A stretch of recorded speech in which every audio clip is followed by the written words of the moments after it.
का टॉपिक है organometallic compound. यहाँ पर मैंने लिख रखा है ऑर्गेनोमेटेलिक कंपाउंड केमिस्ट्री। ये यूनिट 3 का एक चैप्टर है, या यूनिट 3 ही पूरी क्या है, ऑर्गेनोमेटेलिक कंपाउंड केमिस्ट्री।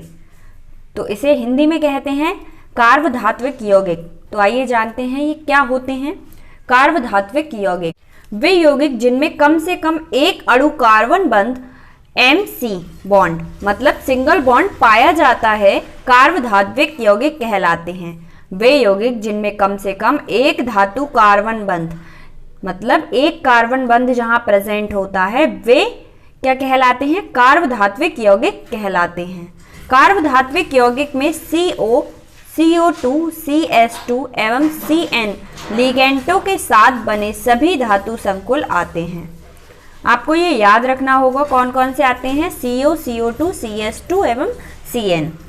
नेक्स्ट है किंतु NaCN या Na एसीटेट जैसे आयनिक यौगिक कार्बधात्विक यौगिक नहीं हैं। कौन से यौगिक कार्बधात्विक यौगिक नहीं है, NaCN, Na एसीटेट, ये कौन कार्बधात्विक यौगिक नहीं है। अब जाइए इसके एग्जाम्पल्स जानते हैं। कार्बधात्विक यौगिक के उदाहरण C2H5 C2H5 काफ़ी लंबी लंबी रिएक्शंस हैं, ये आपको अभी मैं समझाऊंगी कैसे इनकी नेमिंग करते हैं। RLI R3AP CH3TiCl3 SnCH3 अब जानते हैं कार्बधात्विक यौगिकों का नामकरण। ये जो कार्बधात्विक यौगिक हैं जिनमें Hg बॉन्ड लगा हुआ है, H मतलब H लगा हुआ है, वो उनका नामकरण कैसे करेंगे। तो फर्स्ट है S ब्लॉक के एलिमेंट्स। अभी हम किसकी बात कर रहे हैं, केवल S ब्लॉक के एलिमेंट्स की। S ब्लॉक कार्बधात्विक यौगिक के नामकरण कार्बन प्रतिस्थापी के नाम के अनुसार किए जाते हैं। कार्बन प्रतिस्थापी के नाम के अनुसार किए जाते हैं। एग्जाम्पल देखिए, Li4 CH3 methyl lithium, lithium Li methyl CH3 methyl lithium. Next देखते हैं, ऐसे कार्बधात्विक यौगिक जिसमें पर्याप्त आयनिक गुण पाए जाते हैं।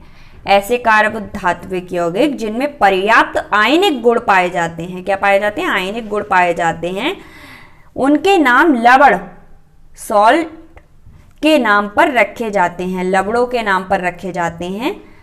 NaC10H8 sodium नेफ्थेलाइड, sodium नेफ्थेलाइड।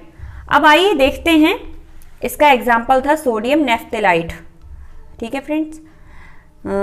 अब देखिए कार्ब रसायन में प्रतिस्थापियों के नाम, कार्ब रसायन में प्रतिस्थापियों के नाम।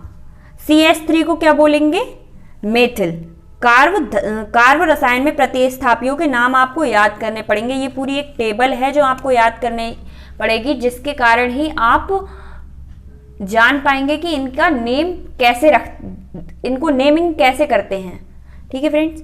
CH3 CH2 ethyl, CH3 OH 1 methyl ethyl, CH2 double bond CH CH2 2 propenyl, CH3 2 CH CH2 2 methyl propyl, CH3 3 C 1 dimethyl, C5H5 साइक्लोपेंटाडिनाइल।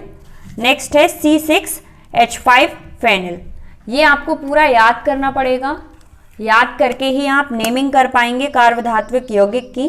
और आपको ध्यान रखना होगा कि S ब्लॉक में कौन सा नियम लागू हो रहा था, और ऐसे कार्बधात्विक यौगिक जिनमें पर्याप्त आयनिक गुण पाए जाते हैं उनमें लवण के नाम कैसे रखे जाते हैं। ठीक है फ्रेंड। अब बात करते हैं एग्जाम्पल्स की। एग्जाम्पल KB6H5 K क्या है, पोटेशियम। ठीक है। टेट्राफेनिल, टेट्राफेनिल C6H5 बोरेट, बोरेट B। तो ये क्या है, potassium tetraphenyl borate third. Next है KSbClS C6H5 पोटेशियम, पोटेशियम पेंटा 5 क्लोरोफेनिल, क्लोरोफेनिल एंटी मोनेट, एंटीमोनेट 5। ठीक है फ्रेंड, ये थे तो 2 एग्जाम्पल थे, potassium tetraphenyl borate 3rd, potassium pentachlorophenyl, antimonate 5। तो ये पूरे कार्बधात्विक यौगिक में हमें क्या पता करना होता है, नामकरण करना आना चाहिए। क्या नामकरण आना चाहिए। इसके कुछ नियम होते हैं, आपको ये भी याद रखना होगा, ये 2 पॉइंट कि COC2S2 एवं CN लिगेंड के साथ बनी सभी धातुएं संकुल आते हैं। और दूसरा पॉइंट है NaCN Na एसीटेट आयनिक यौगिक कार्बधात्विक यौगिक नहीं है। कौन से नहीं है, Na और NaCN। और कार्बधात्विक यौगिक के एग्जाम्पल आपको देने होते हैं। तो और ये प्रतिस्थापियों के नाम ये आपको रट लेने हैं, ये याद करने पड़ेंगे, जिससे आप नेमिंग कर पाएंगे। आई होप आपको मेरी वीडियो पसंद आई होगी। Thank you so much.